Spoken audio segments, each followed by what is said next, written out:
Another year, another sponsored video by the wonderful people over at Everon Games. Which means two things. First of all, I get to continue doing what I love right here on my channel. And second of all, you are getting a bunch of free adventures for your 5th edition Dungeons & Dragons game. Hi there fellow role masters and play gamers, my name is Mr. Tarosky and this is another sponsored video by Everon Games for an adventure ready to play at any level for D&D 5th edition called Rift Riders. But before I take a look at the adventure and talk to you about what it is about, I have some really important information about how all of this works. Because there's some people in my comment section from previous videos who have been spreading false information, mostly not knowing they were spreading false information, they just interpreted it in a wrong way, so I want to make a few things clear. So how this works is you go to the link in the description below and you sign up for the free tier of the Everon Games newsletter. Then every week for an entire month you will get an email. You have to claim that email, so there's a button there, claim this part of the email or something like that, 4 times, so week 1, week 2, week 3 and week 4, and at the end of the month you get yourself the entire free adventure completely for free. The first email has like a preview, the second email has like some of the monsters, the third email has another part, and the fourth email has the entire thing. That is how it works. Now, there is a paid tier, which is only like $1.99 or $2.99, which is like extremely cheap. You can get that tier. That just means that you get the adventure like directly, immediately, and also you get some more like high definition maps to play on for your virtual tabletop. You also get like STL, what is it? The 3D print files, if I'm not mistaken. You get some extra stuff for signing up for. It's a very cheap tier, so $1.99 or $2.99, but it is completely free if you want it to be free. I tested it because I of course just get the adventure sent to me for review purposes, but I also signed up for the free tier a few months ago, and every week I get that. Every week I click that just to test that, because when I did the first video, some people were saying like it's a scam, it doesn't work. It is not a scam, it does work. It is there is a little bit of a work involved from your side by just like clicking a button. Also, really quickly, if you're jumping in the middle of a month, don't worry, you get a magical email with a magical link that gives you, that sets you with like the previous. It works, it just works. And with that all out of the way, let's talk about the adventure itself called Rift Riders. Now, this is the January adventure. I missed the December adventure because I was just too busy, and then my kids got sick, and then my wife got sick, and then I got sick, and then there was Christmas, and there was... Anyway, Rift Riders is the new adventure for January that you can claim, link in the description below. It is ready to play at any level like all of the other adventures. And something that I really like about this is that all of the adventures are completely different. They all feel different, and they're all plug and play for your campaign. Now, there's a few things that I'm noticing with these adventures that might would be better if they do it in a certain different way, but otherwise I really like this, especially because everything that you need to play this adventure is in the adventure. So there's monsters in here, the adventure itself is in here, there's click-through links kind of thing in here, so you can go to the right page. There's even a random encounter table at the end, so you can build encounters for the level of your players from the monsters that are in this module. So it's a 62 pages module, just to be clear. It's big for a free thing that you can get. If you then want the 3D print files or you want the high definition maps to play this on virtual tabletop, you need to join the paid tier, but otherwise it's free. So Rift Riders is a cool little adventure that takes place in a like a secluded kind of like monastery type village in the mountains, right? And when I first saw this cover, I need to admit I thought it was a worm creature. I thought this part, like right here, was the body of a worm, and then this was like the face of the worm, and it took me a little while to actually notice that it wasn't the fighter finding a worm. It was actually, this was the wings of an angelic creature, and there's a head here, which is not an ear. I don't know why I saw it that way, but you know, when you see a picture and you see it in a different way, and it really takes you some time to see it in the right way, that's what happened to me. So I want to go through like the synopsis of this adventure really quickly, and also talk about like how they designed this, because that is for me its main selling part. Now, something that I want to say from the start here is one thing that I'm really missing in these adventures is art. I know art is hard to do. I know it's expensive. Believe me, I create my own adventures adventures, I create my own stuff. Art is really expensive, but like only 1 or 2 extra art pieces in here could really, really live things up. Now, that said, the monsters that are in the back have art. Like the important stuff has art, but just like this becomes like wall of text-y. Really quickly. So what is this adventure about? Before I talk about that, I just want to talk about like how it works, because they are again using the checkpoint system, and this I really like. So there is these checkpoints, 1, 2, 3, 4, and so this time there's 4. Sometimes there's 5, whatever. And within these checkpoints, there's a few things the players can do, right? So they might only do this part of it, right, and then immediately go to the second checkpoint. Once they reach the checkpoint, they can do within this checkpoint whatever stuff in whatever order they want, and then they go to a different checkpoint. And I really love that. Also, I really love that when you have this as a PDF open, for example, the players may choose to sneak into the circus. Okay, they sneak into the circus. Okay, you click the jail free card. Bam. Right here, you immediately get to that part of it. It's checkpoint 2, Circus Pill, it's location, you get a location, you get a time of day, you get like some important like stuff for you to remember as a game master. What happens on a success? What happens on a failure? And then sometimes it even provides you another link to go to another part. Maybe this is like the thing they need to do to go to checkpoint 3, for example, right? You click that and then you go there. So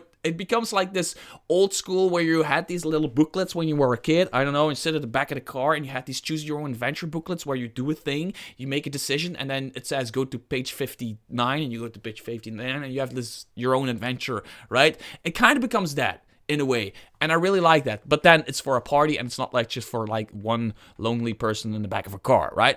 So that is what I really like about it. Also, there's ability checks for all. They say it has to be easy, medium, hard, or very very fucking hard, right? So they talk about like how that works for different levels. So it really works for all levels. Now, the synopsis, there's always a synopsis here, and this is my second problem with these adventures. Now, don't get me wrong, I really like these adventures, otherwise I wouldn't be taking the sponsorship and giving this information to you, but there's always something to talk about, right? So, first of all, there's the art. I just want to see like 1 or 2 extra art pieces in these adventures, but also the synopsis and the introduction part is just it's not fleshed out enough. I, as a game master, just don't have enough information whether or not I even want to run this adventure, right? Because this is the synopsis.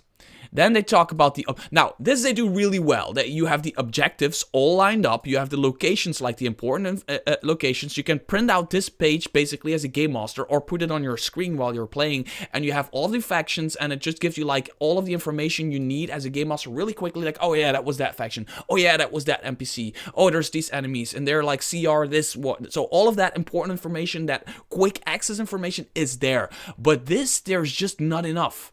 I, as a game master, really want to know more about this adventure before I start reading its entire thing. I don't want to know every plot point. I don't want to know every plot, but most adventures that I play have almost like half a page, sometimes more than half a page of like how it all flows, right? What happens where, and like chapter 1, chapter 2, chapter 3, chapter 4, what happens there. And they kind of do that with like this part, but you still need to like figure out how exactly it works and all that stuff. So yeah, I just think the synopsis could be a little bit better, but other than that, it's great. I read it almost cover to cover, and I like it. So let's just really quickly talk about what it's about. So basically, there's this secluded village called Elpedia, if I'm not mistaken, and they're renowned for its serene monasterium of rebirth. So what happened is there is this village, and they have this monasterium of rebirth. That is what it's called, right? There's this cleric, there's this paladin, there's this village. It's secluded, it has a tavern, all of that stuff. So it's really like that pick up. and drop into your campaign. As long as there's a mountain in your campaign, you can have Alpedia in your campaign, right? So what happens is somehow, and I'm not going to go into the details, a rupture in time and space happened, and they're calling it a divine rift. So there's this divine realm or whatever on the other side, and divine energy is spilling out from that realm into the monastery, which is not like water filling up the thing. It's like an energy kind of thing, which happens to heal everybody from their diseases and sicknesses and whatever, who goes to the monastery, who goes to the monasterium, right? So everybody starts healing and everybody feels great, and all that stuff is basically like one entire village on drugs, something like that, right? So everybody's is super happy with that, but at the same time, a rupture in time and space is really dangerous. It's really not that great, right? So there is this other party who saying like there is like the balance between the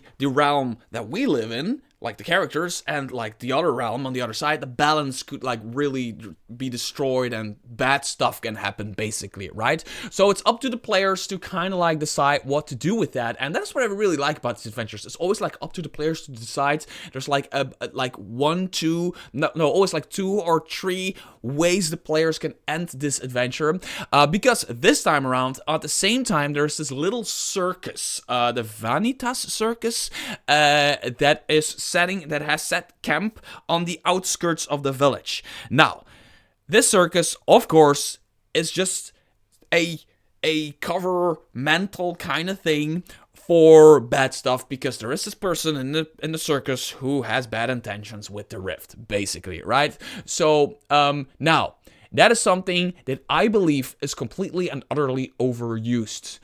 I don't know if I know one adventure where there is a circus in a town which doesn't have a villain and it's not a cover-up for some kind of scheme. So I'm now thinking of introducing a circus to one of my towns and just having it be a circus, just with some mini games and stuff, right? And just every player at my table will probably think that the circus is a cover-up for something, and they will all go look for the bad guy, but it's not there. It's genuinely just a circus, right? Now, this circus has a bad guy and they have bad intentions, so it's up to the players to go through these checkpoints. The PCs learn about the Celestial Rift and its miraculous healing energy. They also hear whispers that a celestial creature escaped through the rift and was captured by the circus. So there is this creature, which is basically a golden-like flying elephant, who that was captured by the circus, because it's dangerous to leave that out, all of that stuff.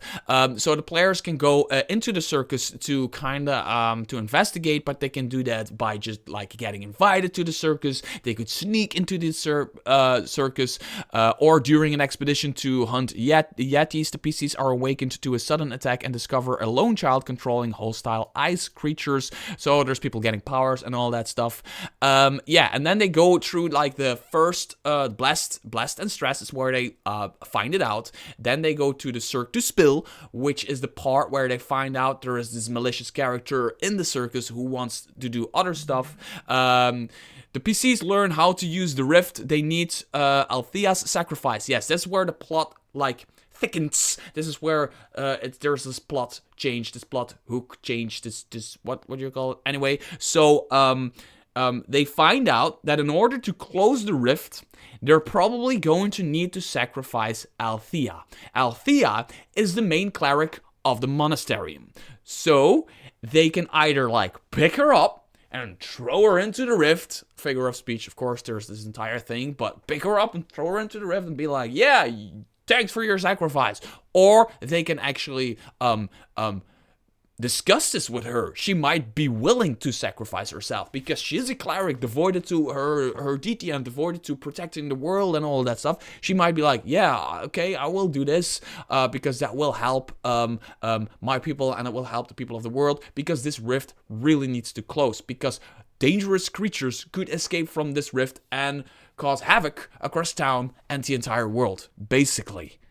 Now, I completely murdered it because I'm trying to keep it super simple so you get an idea of the adventure. and you get an ID if you want to run it or not. Now, if you want to run it or not, doesn't matter. You can still sign up for the free tier, and you will get another adventure every month. So you don't need to do anything unless, except like clicking the button in the email. And you get, yeah, like another adventure. Like the previous adventures, they were really great. This one, again, is one that I'm just keeping like on my drive. I have like this folder on my computer where I have optional adventures, like one shots or 2 or 3 shots that I can run for my players if they are in a certain situation. And I always like title them like, oh, this is in the mountains. Oh, this is in a swamp. Oh, this is more like investigation. Oh, this is like really dungeon crawl combat heavy. If I didn't have like a small dungeon crawl in a while with my players, I might feel like, oh, my players really want this old school dungeon crawl. Right, I go to that folder, look for a dungeon crawl that I like, and bam. And this one is going into the folder. And that's it for this month's drop by Everon Games. I will be doing another video in February, probably with their new adventure, and I will probably doing more videos about their newest adventures in the future because they keep supporting my channel, and I'm really happy about that. A special thanks to Everon Games for doing that. Your adventures are great, and people are getting free adventures or paying just a small amount of cash for those extra high definition maps or whatever, high thing maps for your virtual tabletop or those STL drives or whatever extra stuff you're getting at the paid tier. And until next video, bye bye.